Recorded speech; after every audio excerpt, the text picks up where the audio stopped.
The Louie Bellina Show. But it is not Louie Bellina after all. It is Tony Catalina. Like we said, we have been teasing it for a couple weeks now. Fridays is going to be the day that I come in here into the zone, into the studios here at Bryant Broadcasting, and kind of just opine and talk all things Texas A&M sports, talk Bluebell ice cream, talk anything else. This is all about you guys, it's about us, and honestly, I got Caleb in here with me, and he's going to chime in a little bit as well, and you know, we're just going to make this fun, right? This is a no-frills zone. This is no strings attached. We're just going to have fun with this. So this is my first time hosting, my first time on here doing a solo show, sitting in the A chair, sitting in the A-hole, someone would say. And so we're sitting here, we're talking ball. It's a Friday, a beautiful Friday in Brazos Valley, Brazos country. So for me, this is going to be fun and kind of go with the flow here. So just to kind of give you a little background how we got to this point, I'm somebody who is clearly not busy enough, right? Like I don't have enough stuff going on with football and baseball, basketball, the MLB draft and recruiting and all that. But for me, when Louie said, Fridays is kind of a mishmash, we got different things going on, I kind of threw my ring in the hat. And for me, it was one of those things where I said, let me kind of get my toe dipped into the water here. I've always done the podcast thing. I've done the radio thing a little bit back in Massachusetts. And for me, this is something I was excited to do. So if I'm no good, if this isn't your cup of tea, let me know, right? We got the text line open. We have the Texas Mobile One Lube Express inbox open at 979-693-1150. Again, text that over. If you guys have some positive or negative things to say, some complaints, whatever the case may be, I think we're going to have a good time and some really interesting things to talk about. I know when we sit here in July, we're in the thick of it. So, we're in the dead period of sports, and necessarily there isn't a lot of action going on, but when you look online, that's not necessarily the case. We're going to talk about some things. I saw USA Today released the early college football playoff predictions. Where do you guys think A&M landed in that? I think some people might be surprised. I think some people might be actually on the button with that. So for me, I want to talk about that.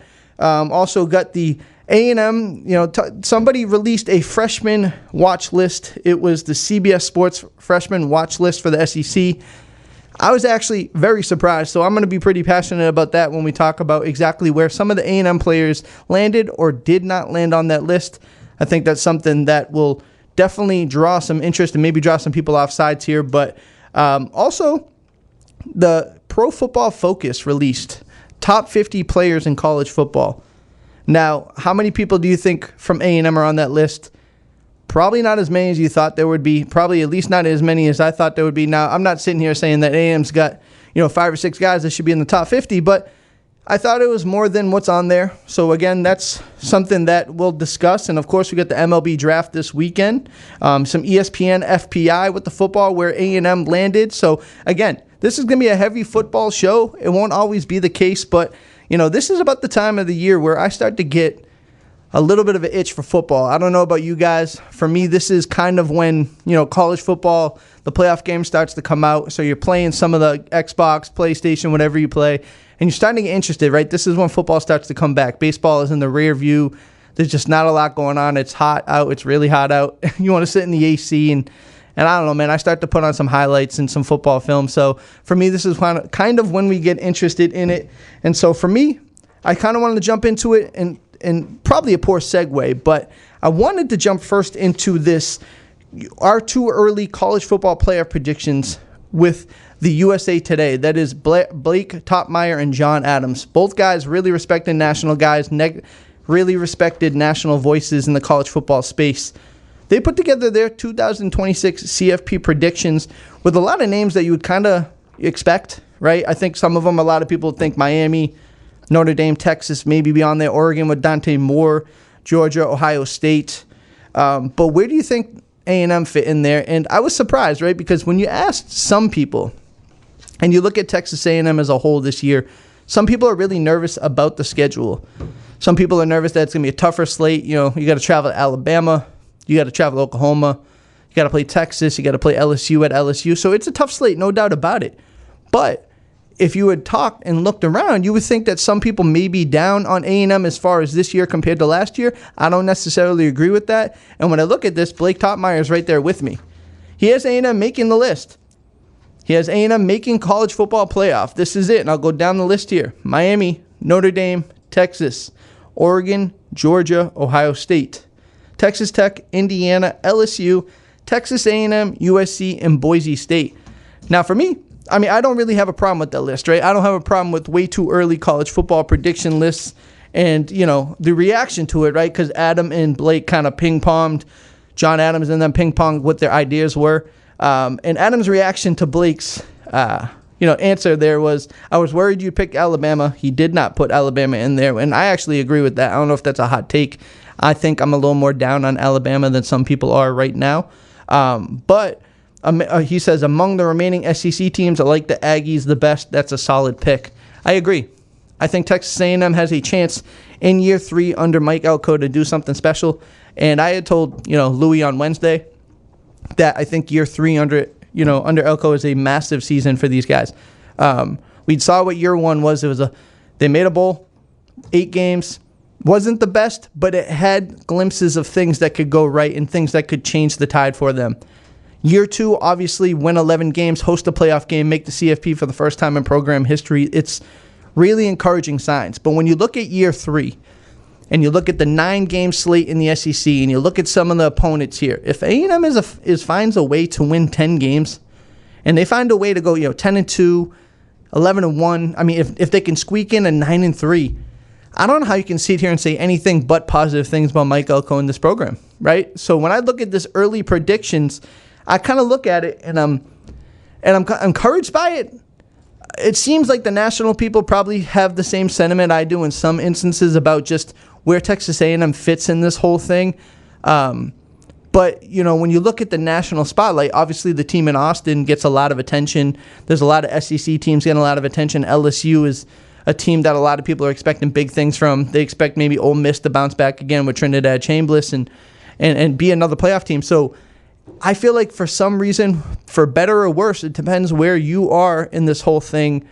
A&M has kind of been a sleeping giant in this sense, right? Like, I don't know exactly if that's the right term, but when I look at too early college football predictions from USA Today and I see A&M in the conversation, I sit here and say that's a positive, right? That's something that, whether you like the pressure, whether you like, the circumstances of having that spotlight is a good thing, right? I think pressure pressure is a privilege, and I heard that a lot. And, as we're sitting here, Caleb, I know you're doing some stuff. What is your thought on that? I mean, you hear this, and you see a lot of people nationally talk about this, but what do you think about the fact that A&M's in the too early predictions? You don't see it too often right now. Yeah, Mike Elko definitely made a huge jump in year 2. There's no doubt about that. I do think that going 11-2 might have, set the bar kind of high for year 3, but that is, what you want to expect from Texas A&M if we're going to be a national powerhouse. We're going to be in these rankings year after year, and they're going to have to live up to expectations. Right, and I know I'm with you on that, and I think for me, that was kind of the point in this, right, where I expected, whether maybe I'm too close to it or maybe I study this team too closely to kind of see the strengths and the flaws, right? I think I see it both ways, but when I see this team, I see far more strengths than flaws. Like, obviously, I understand the offensive line is brand new, and they're going to have to mesh together to come together, and they'll probably go as that offensive line unit goes, but the talent individually is there. But I say all that to say, I expected them to be, like, in this list consistently across the board, but I just feel like they're not getting the attention or maybe the notoriety they probably should off of last year, and I think that's kind of the hindrance of the bad taste of the end of last year, right? Because you sit here and people say, oh, last year was a soft schedule. Last year didn't go the way they wanted to. You lose to Texas and Austin. You lose in the playoff game without scoring a touchdown. Those are things that are lasting. Whether that's fair or not, I think we're in a sports climate where it's what have you done for me lately? And I think a lot of that gets erased by the fact that, they just didn't come up, big in the end. But I am curious what you guys think about it. Obviously, we have the text line open, the Texas Mobile 1 Lube Express inbox, 979-693-1150. I'm curious to see what you guys think about this because for me, I thought too early prediction. I thought it was good. I thought it was noteworthy to talk about because ultimately this is something that, you should, like you said, Caleb, strive. You have to be in this every year. And I don't know if it really holds much weight, but it is important that they're in that climate, in that conversation where I think people, instead of Texas 8-4, which is the conversation, I would rather, if I'm an A&M fan, have people try to diminish your wins and diminish your seasons than I would say possibly about, saying, oh, you just win 8 games or you don't win this. I'd rather you be 10, 11 wins and people try to talk it down than that. So I was interested by that. Obviously, when I look at it, I also look at Texas, and we had talked about it. They're going to be at the top of all of these lists, right? The Longhorns are going to be there. They're going to be in the conversation, every single one of those conversations. And I think the most pressure in the country, honestly, might be on Texas. I think, and that's not me pandering at all. I truly believe that. If you're sitting here in year 3 of Arch Manning, second year being a starting quarterback, if you don't win the national championship this year in Austin, I don't know how you don't look at that as like an abstract failure. Because you don't bring Arch Manning and everything that comes with that to not win a championship. So do I think Texas will be good this year? Absolutely. Do I think they're a national title contender? Of course. But the pressure, the heat, and everything has to go perfect for them. If they don't win a natty this year, I don't know how you look at this Arch Manning, because we could talk about, is he going to come back next year? Is he NIL motivated? Does he like college? Does he stick around? It's going to be hard for him to deny the fact that if he's a first-round pick, to just take up that generational money to go and be whatever, and do that situation. So for me, I look at 2 different spectrums between, A&M and Texas, where A&M has a year where they have to fight to get into that conversation where, like, every year they demand respect, right? Every single year this has got to be the standard. And for that, I'd rather be the underdog who's fighting to get in that conversation rather than be Texas, where any small misstep is going to cost you and it's going to be looked at in a negative light. So curious to see what you guys think about that.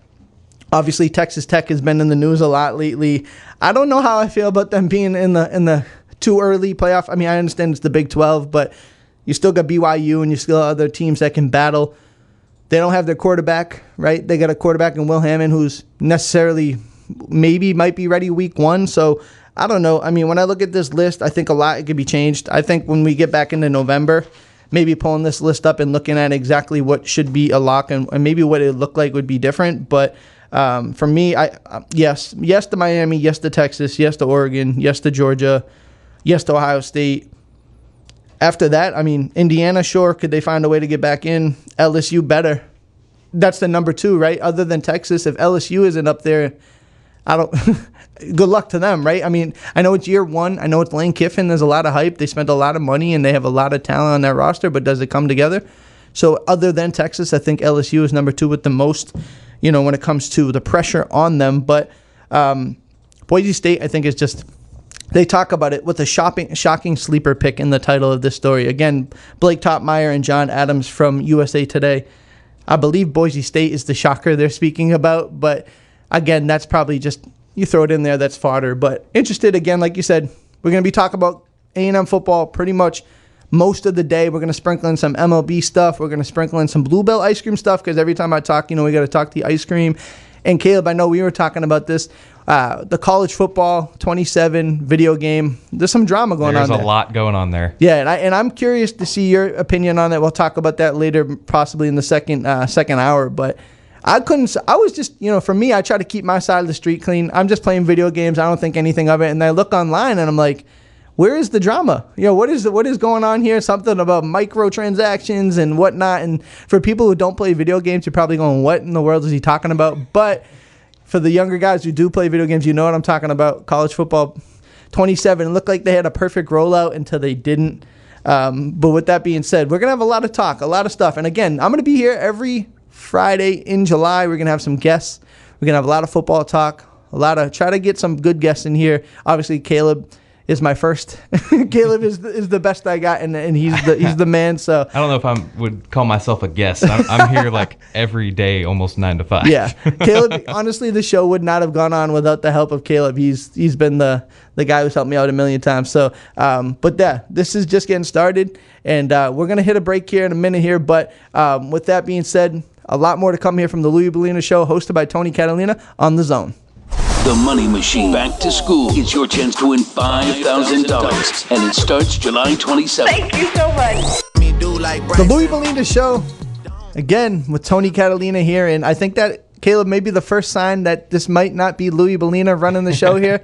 We got a little shebang by Drake playing in the intro. And when Louie said, hey, like, you got autonomy to post some of, to kind of do what you want, including the music, I said, all right, I'm going to put a little different flair on it. So maybe if you don't like it, right, you know who to blame. You can blame absolutely 100% Tony Catalina if you don't like the music. But I think I'm going to try to surprise some people with some of my choices here. And but yeah, that's the first one. And when we went to break, Caleb, you told me we had a couple of texts, a couple of messages in a Texas Mobile One Lube Express inbox that caught our interest. So I think we should let those rip and see if we can get some answers here. Yeah, so our first one is from Marshall and Brian. He asks, if we go 9-3 this season, which 3 losses would be the least concerning of the schedule? It's a great question. I mean, because not all losses are created equal, right? And I think when we look at last year, how bad a South Carolina loss would have been for A&M's overall resume. So how big that second half for them to come back and win is a huge deal.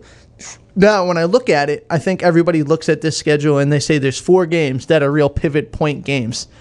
If you lose any outside of those 4, in my opinion, it's gonna toughen up it's gonna muddy the waters for you, right? And when I speak on the 4, I mean LSU, Oklahoma, Texas, and Alabama.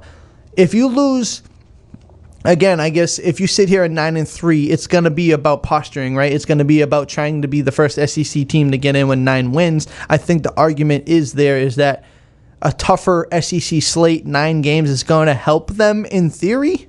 But if you lose to Texas, you lose to Oklahoma, and you lose to LSU, but you handle business in impressive fashion everywhere else, including beating like an Alabama, I think you're going to be okay.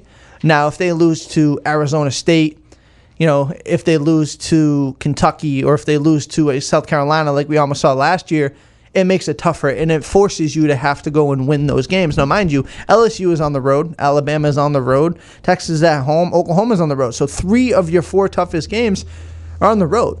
Now, you win. I've long said if you can find a way to get to 10-2, you're in a good spot. So, yes, I think to answer your question directly, you got to lose within one of those 4, I think, to be all right. Anything outside of that probably muddies the water a little bit. All right, and another text here. We were talking about the way too early rankings. Tom has a thought on that. He says, with the Aggies' losses to the NFL draft, change in both coordinators, new offensive line, etc., this ranking is a testament to the national media's respect for Elko. I actually totally agree. And so when we talked about the 2 questions that we had, I really wanted to read this one because I agree. For them to lose all they lost, right, and it's well documented. They lost 3 running backs. They lost 4 of their 5 starting offensive linemen. They lost both of their play callers. Well, Elko's, the defensive play caller, but you lost your defensive coordinator. You lost your offensive coordinator. There's so much, and there's stuff that comes with that, right? Because when Colin Klein leaves, he brings guys with him. When Jay Bateman leaves, there's some help that comes with him. So that is a great point, a great testament. A&M is on the up and up. From them to go, 8 wins to 11 wins. Now they're enter year 3, and they're a consistent player on the transfer portal. They're a consistent player in the high school recruiting rankings. Elko is building a sustainable program, and I think to your point, that's exactly what this is. And so you take that with a grain of salt, but you take that and you feel good about it. I don't know how you feel about it, Caleb. Is that like when you see them in those national rankings in year 3? Now, mind you got to stay grounded. They haven't won anything yet, but they've shown progression year over year. Do you feel the same way that this text reads? Yeah, I think Mike Elko definitely deserves the respect. But, as a battered Aggie who's been in this my whole life, anytime I see us ranked near the top, I get a little nervous just because of our history of underperforming. Yeah. But I think Mike Elko he hasn't underperformed in either of his 2 seasons yet. No. So he's definitely setting a really good precedent. I totally agree. And so, again, that's why I said it before. I've said it a few times, and I'll continue to say it all off season into the year. Year 3 is a massive year for this program. I don't think you could lose anything per se this year. I don't think if you come out of this year and you're 8-4, 7-5, there'll be sour feelings, right? People will be negative about it. That's just the nature of the business. But I don't think anybody will sit here and be like, Elko isn't what we think he is. I think they just look at the sum of whatever happens. But so much can be earned. So much can be won. If they find a way to come out of here 10-2, 9-3, 11-1, whatever the case may be, they find themselves in the CFP for the second year in a row, so much can be won. I think the national perception about this program will change if they find themselves winning in Death Valley again, if they go to Tuscaloosa and win, if they find a way to beat Oklahoma in Norman, if they do that, if they finally slay the dragon that is the Texas Longhorns on their own field, it changes everything. And I think so.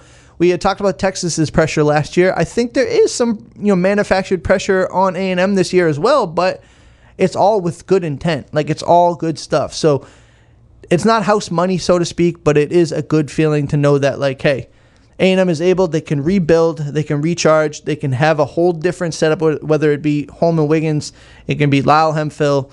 As long as Elko's under control here, they got a chance to be good, and I think that's what the national perception is saying.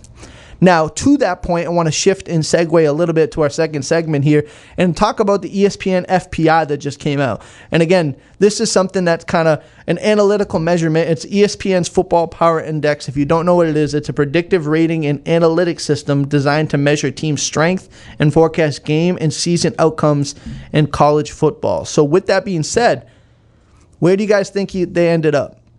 If I would have guessed based on what Blake Topmeyer and USA Today was, I would say they'd be in the top 12, top 15. And if you guessed that, you're right.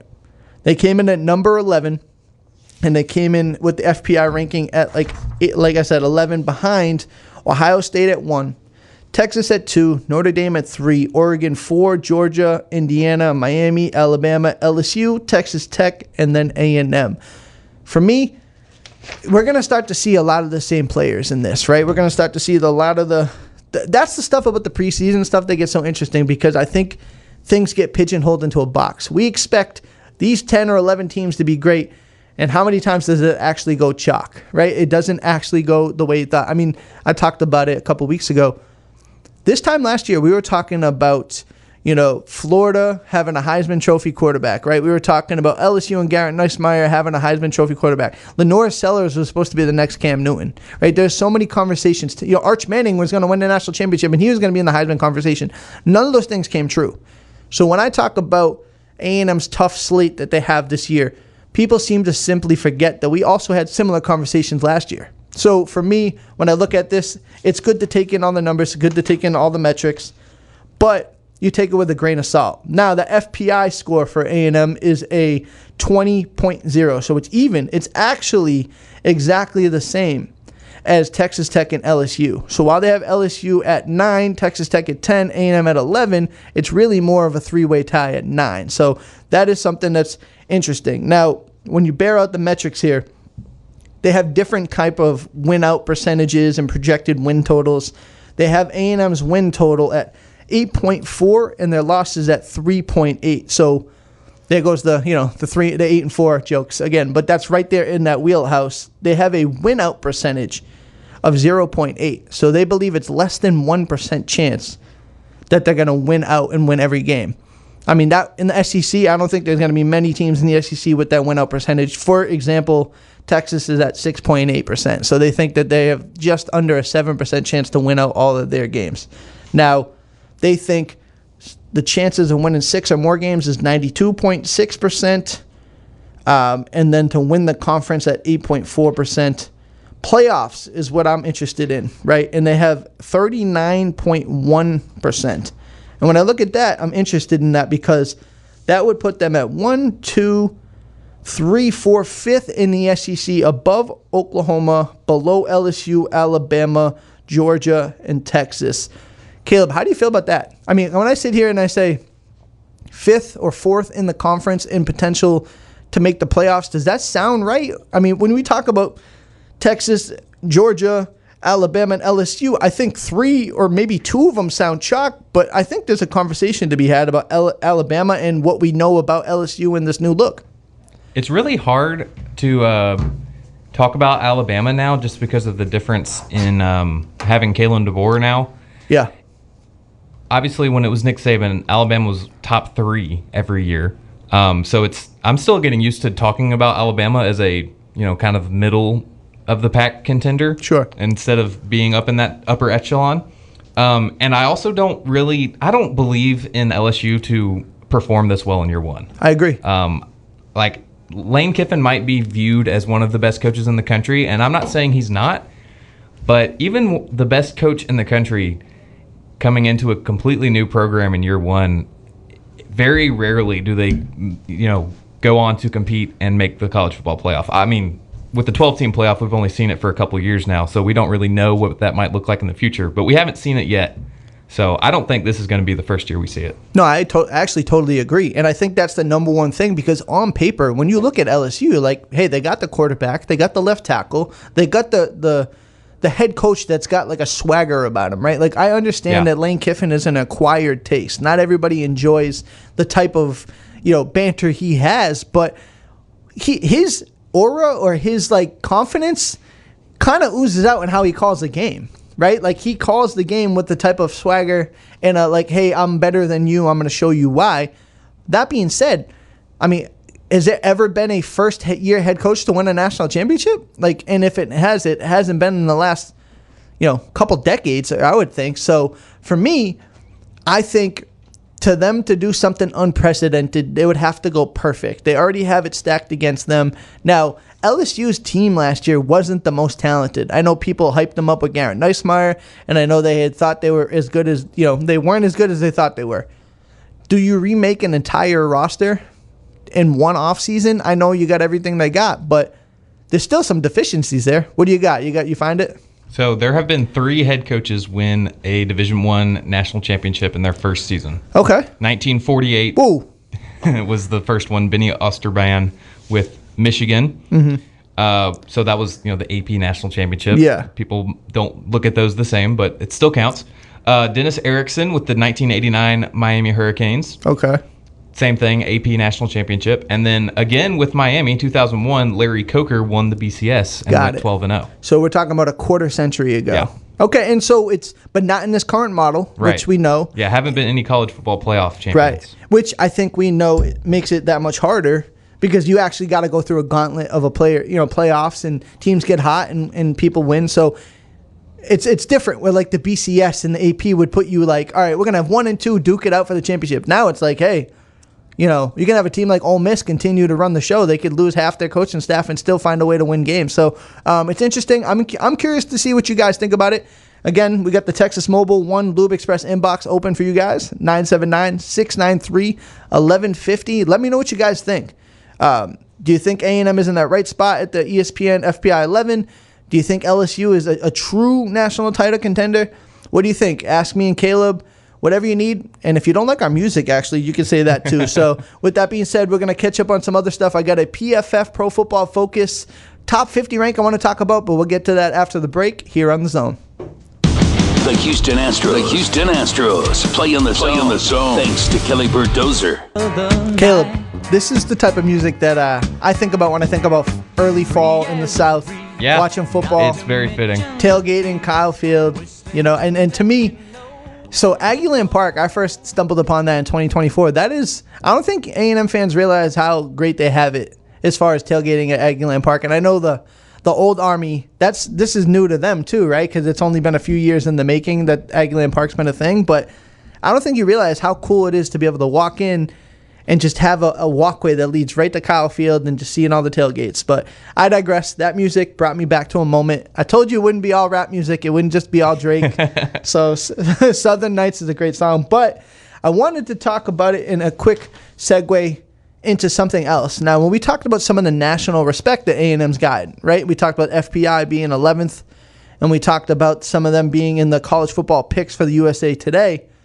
When you look at the roster as a whole, I don't know if people see A&M as talented as some other schools, and I don't know if I necessarily agree, and I don't want to get too passionate about this, but when I was reading the Pro Football Focus, they dropped the top 50 this week. Now, Caleb, if you were to think, right, and I know we got some set up because we talked about this, but just off of your head, off of your mind here, how many players do you think A&M would have in the top 50 in the country?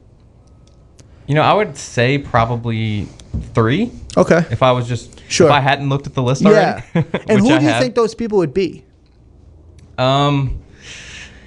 See, there's a debate with Marcel Reed. Sure. I see, as far as college quarterbacks go, I don't really know that there are that many better than him. And I feel like you've got to have a certain number of quarterbacks in any ranking that you do, which PFF is a little different because I know they pretty much just have like a formula. Yeah, analytics. So that's a little different. Sure. But I would still say Marcel Reed just because he has a lot of experience now as a starter. Our receiver room, you could take your pick out of any of them. Yeah. Mario Craver's probably the most pure talent that we have out of those guys, but I really like Isaiah Horton. Me too. So I'd probably go with Reed and Craver, and I don't know if anybody on the defense would be top 50, but they're definitely right around that conversation. Sure. And so I'm kind of right there with you, right? Because when we look at, I've seen a lot of national attention from Marcus Ratcliffe, which I think is earned. He's a captain, somebody who's been here. He's a stalwart in the back of that defense.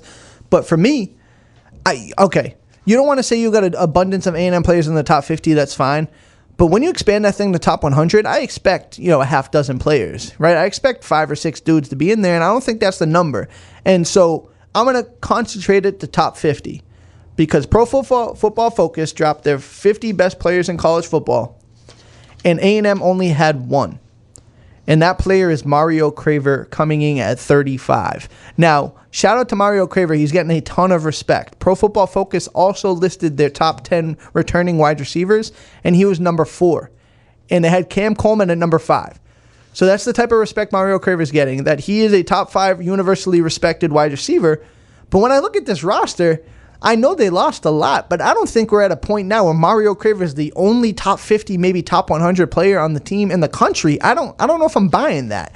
Like, you talked about Mario Craver in that fringe top 50. I put him a slam dunk top 100, right? Like, as far as I'm concerned, but they don't have it that way. I would also argue that a player like Anto Saka is a top 100 guy. Maybe not a top 50 guy, but, and this may be a controversial take, but I think Des Ricks is up there too. I think somebody, I don't think people realize how hard it is to play man coverage in the SEC and go against the number one guy every week. I mean, do you remember? I know Auburn didn't really have great quarterback play, but Des Ricks probably had his best game of his career against Cam Coleman last year. Yeah, I mean, a lot of guys on the Aggie defense had the best game of their career in that game. That was maybe the best, like, just pure slugfest type football game that we've had. That was the game where people thought, okay, this A&M defense took a serious turn. And it was so hot. It was, right, like, they could not do wrong in that game. Like, anything offensively Auburn had, it was because of, like, an A&M offensive miscue. Like, the pick that got them inside the 10, inside the 5. Right. So, but when you look at this top 50 list, I was flabbergasted. I genuinely was flabbergasted that Mario Craver was the only one, and he came in at 35. Now, the top 5, I think I'd have a hard time arguing with, although we could probably have a conversation about the Julian saying. But Jeremiah Smith from Ohio State at 1, Leonard Moore, cornerback from Notre Dame at 2, Colin Simmons at number 3 from Texas, Julian Saying at 4, like I said, and Malachi Toney at 5. I don't necessarily have a problem with that list. They have Ahmad Hardy at number 6. He's going to be a dynamic running back. We'll see if healthy enough to play. I know he's got some stuff going on there. He's going to figure out if he's even eligible or available to play this year. Top 10 roundout is Dante Moore at Oregon. Carter Smith, Indiana Hoosiers tackle. Number 9, Arch Manning, Texas Longhorns QB. Kwan Lacey, Mississippi running back. And then Craver, we got at 35, that we kind of rounded out that list there. But anybody's point out to you is like a glaring miss, Caleb? Anybody you think that is just an outright just no, they didn't get this correct? For me, I actually might honestly put Colin Simmons a little higher. I think Colin Simmons is one of the best players in the country. I know he's at 3, but I'd probably arguably put him at 2, maybe. Maybe 2. I think Jeremiah Smith is undisputed number 1. They definitely got that right. I wouldn't dispute that, yeah. Jeremiah Smith has been kind of the subject of a lot of people saying that the NFL needs to change their draft eligibility rules just because he's so good. So he's number 1, and I think that's correct. Julian Saying is interesting. I'm glad you said it. So I think he's a very, very good game managing quarterback, and we saw that. He had one of the highest completion percentages in the nation last year. 3rd highest in college football history. Oh, so it did lead led the nation. So he's definitely accurate. Sure. We just haven't really seen him have to be the team yet. So Right. I don't know that he's shown that he has the team leader in him, just because. And that's kind of just he's a victim of his circumstances. He has Jeremiah Smith, so it doesn't matter how good he is. There's going to be people saying, "Oh, it's just because he has Jeremiah Smith." Right. And so I sit here and I read this list for exactly what it is. And this is a rankings list. So to their opinion, and I want your opinion on this because I don't agree, Julian Sain's the best quarterback in college football? That's how they have it. And I think Arch, as much as I hate to say it, Arch is probably better than Julian Sain. I mean, I'd have a conversation with Dante Moore. I'd have a conversation. Trinidad Chambliss. I wouldn't say Julian Sain is that much leaps and bounds better than him or them, right? Right. For him to be a top 5, number 4 guy, I thought that was interesting. But to spin it back to an A&M feel here, I guess it's hard to say exactly who is a top 50 player outside of Mario Craver. Mm-hmm. I think the argument, you could put Marcel Reed in there. I think if you wanted to put Marcel Reed at 50, I'm down. Right? Put him inside the 50. How many quarterbacks does that put in the list? There can't be more than 10 on the list. You know what I mean? So when I look at it, do you put Marcel Reed as one of the 10 to 15 best quarterbacks in the country? I think that's a fair estimate there. So when I look at that, I'm interested in that. There are 8 on the list right now. There's 8 on the list. In the top 50. Okay. And so where's the lowest one, if you don't mind me asking? Where they got him? So number 41 is Sam Levitt, LSU. Okay. And if you think Marcel is not better than Sam Levitt, I won't argue. But there's a conversation to be had there. I definitely don't think he's significantly worse. Right. So he's definitely right there with him. If Levitt's at 41, you couldn't nuzzle Marcel in at 48. 49, so that's my opinion. I think Marcel is a top 50 player in the country. I think he's a top 10 quarterback in the country. I mean, if you want to put him in that 10 to 12, as a Dallas Cowboys fan, I find myself debating QB rankings far more than I should because I think Dak Prescott is a top 5 to 7 quarterback in the country. I mean, in the NFL. So I'm no stranger to QB debates, But right. For you guys listening, let me know what you think. Obviously, the text mobile one. Lube Express inbox at 979-693-1150. Mario Craver came in at 35. Is that right? And who else should be in that list? I argue that maybe Marcel Reed should be in there. Let us know if we're missing anybody because I think that, I'm probably more up on Ruben Owens than some people are. I mean, he's somebody who the fan base, at least from what I've seen, the fan base has been soured on for whatever reason. I don't understand. Maybe it's because KJ Edwards is coming in. Maybe because Jamario Morrow is somebody who has a really exciting future. Both dynamic guys. But Ruben Owens, if you look at some of the advanced analytics, first off, you just look at the basic analytics. Ruben Owens led the team in rushing yards. He led the team in carries. He was productive. He was healthy. And if you look at the advanced analytics, he was just as good as Le'Veon Moss, if not better, in some of the interior running ability too. So you say, who's going to be that power back? Maybe it's not going to be Ruben, but he's better at it than some people give him credit for. If you want to buy stock on somebody, I think buying stock on Ruben Owens as a first-time starting running back is something I would be willing to put a little stock into. I really think that part of the reason why people aren't as high on Ruben is because of how he was kind of forced to be the power back. Sure. And while he's, pretty solid at that, that's not his main strength, I wouldn't say. Yeah. But yeah, you're right. The running back room is very loaded, so he doesn't stand out maybe as much as he would if he was in a situation like Isaiah Spiller was a few years back, and he was just the guy. I think maybe he would have a little more buzz around him. But yeah, he is definitely one of the best running backs in the country. To your point, I think that is the detriment that A&M is so multiple in how they deploy their running backs that he probably it's tough for him. I actually saw him on TikTok the other day. Somebody said, I need 800 yards from you, and he said he wanted 1,000. Yeah. So if we're in a world where Ruben Owens gets 1,000 rushing yards, I think we're in a good spot offensively for A&M. So let me guys, again, Texas Mobile 1 Lubo Express inbox 979-693-1150. Let me know if they got that right. Top 50. We're going to kind of take a break here in a second here, but before we do, just wanted you guys to talk about that and let me know what you think. Also, we're going to be talking a little ice cream I walked in here, and this is one of my favorite text messages I've ever got in my entire life. Caleb texted me and said, hey, we got some ice cream we need you to try. Let me know what you think. And so we're going to opine about that in a second here, but we're going to hit a break. And when we do, we'll come back. I'll talk all of that on The Zone. Because life is so much more than just sports. Pickles, pickles, I like pickles. Join Chip Howard, evenings 4 to 6 on The Zone. The Louie Bellina Show, and you're right, we are back. We are back. That is Lil Wayne, Carter 2, Fireman. That's my favorite album of all time, my favorite artist of all time. Again, this is not Louie on a Friday. This is Tony Catalina's show, and they gave me the green light to do it as I so choose. So that's why you'll get a Lil Wayne here. So with that being said, wanted to jump into something that has quickly and honestly become one of my favorite things I have to do. Like, really started off as just a fun segment. Like, we were talking about ice cream, right? Everyone knows, you can probably tell from my voice now, I've been talking nonstop for about an hour, that I'm not from around here, right? So I'm from Massachusetts, so Bluebell ice cream to me is new. You ever get to live vicariously through somebody who's doing something for the first time you maybe took for granted? That's how I feel about when people like go to Boston and people get to like go to the North End and try Italian food. I assume the people that listen feel the same way about me trying all this Bluebell ice cream, because I do. You do? Caleb, that confirmed? Yeah. So I eat all this, and every bite I have is brand new. And that includes the brand new flavor we got right here in the Bryan Broadcasting Studios.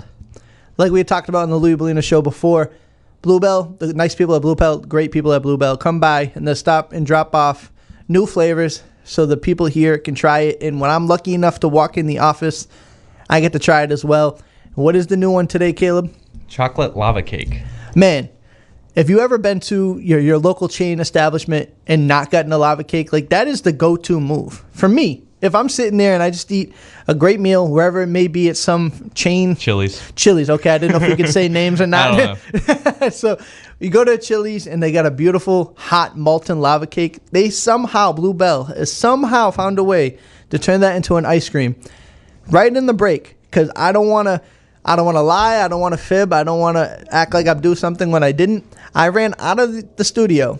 I grabbed a scoop of it, and Caleb is my witness. Confirmed. I ate a spoon of it here so I can give a proper review. I'm going to tell you, like I said the last time, and I'm starting to realize a pattern here. Anytime I've been given ice cream in this studio, it seems to be like the best flavors I've ever had. The last one was what? The black chocolate raspberry fudge or something? A black raspberry fudge? Yeah, I think that's what it was called. That one was also really good. Unbelievable. So that one springboard to the top 3 for me. Now, obviously, anybody who's been listening knows that the Grum's Cake is number 1, and Grum's Cake was the first one I tried. So now I'm sitting here, and I just tried the lava cake. That is going to need some further evaluation from me, because that is unbelievable. So you did get one with the chocolate cake piece in it, right? Yes. Okay, I made that's sure. important. Yeah, I got a good scoop. We were talking about how important it is, because it's a lava cake ice cream. It's got the fudge cake pieces. It got the fudge swirl, but it's vanilla ice cream base. And we were talking about how cool and how important it is to have that little cut in it, right? If it's too much chocolate, it's too rich. They did it perfectly, because it's just enough vanilla ice cream with the chocolate swirl. I'm telling you right now, it just came out, and this ain't a paid ad. This isn't a paid promo. This is probably one of the best ice creams I've ever had in my entire life. And I had one scoop of it. I texted my wife. I said, we got to get this. She's like, no, you're on a diet. So maybe not. So, but that's the one thing about this summer, is that every week I've tried a new ice cream. I'm up to like 15 or 16 different ice creams. Do you think you've eaten 15 or 16 different Bluebell ice creams in your life? Well, I have, just because I don't know if you know this, but the Bluebell factory is like 30 minutes that way. Yeah. From Brenham, here in right? College. In Brenham? Yeah, in Brenham. So yeah, I grew up, Bluebell was a staple in my household. So I've probably had most of the flavors that they have. What's your favorite? So my favorite, if I'm like just talking about just the ice cream, nothing on the side, is probably Cookie Two-Step. Okay. It's cookies and cream, but with cookie dough pieces also. Yes. So it's like it's like Oreos and cookie dough basically. I'm familiar.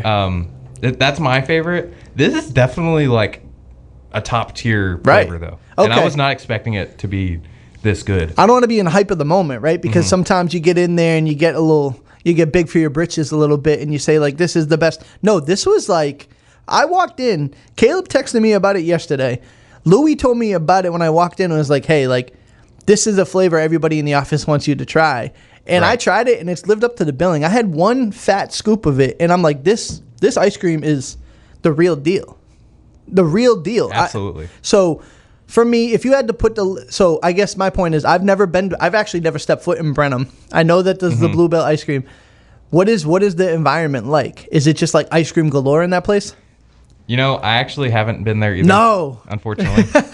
My older brother got to go there on a school field trip. Yeah. And then once I got there, they stopped doing No. How cool is that? Yeah. That's educational. those. Exactly. So, I mean, where I grew up, there was this thing called the Hebert's Candy Mansion.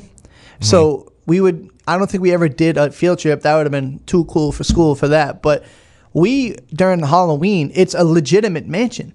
So they would do like a spooky house, and if you didn't scare yourself to death as an 8-year-old running around there, you'd reach at the bottom of it would be like an ice cream like bar, and you can have all the ice cream sundae you wanted. So that's the closest thing I could find to that. But no, for me, that ice cream, Bluebell ice cream as a whole, I haven't met one that was bad yet, and I've tried it for 16 straight weeks now. So for me, this is going to be the next one. I'm going to go find this one, Lava Cake, and no free shout outs here. So for me, I gotta do the right thing. I gotta go buy it on my own accord. I gotta go get it, and I gotta go and try it for real, because for me that is something that's just unbelievable. So yeah, ice cream Bluebell. I'm gonna wait for Wednesday. I'm a real review here, but no, I mean for me, Caleb, what do you think? Just top 3 so far for you? I don't know if I could say top 3. I'd probably say top 5 though. Okay, and so my palate is limited. For me, top 3 is like expansive. Maybe we'll see, because Grum's Cake has standed the test of time. Yeah. And so when we come back through the break, I promise you we'll get back into real football here. But we want to talk some ice cream, and we'll be right back here on The Zone.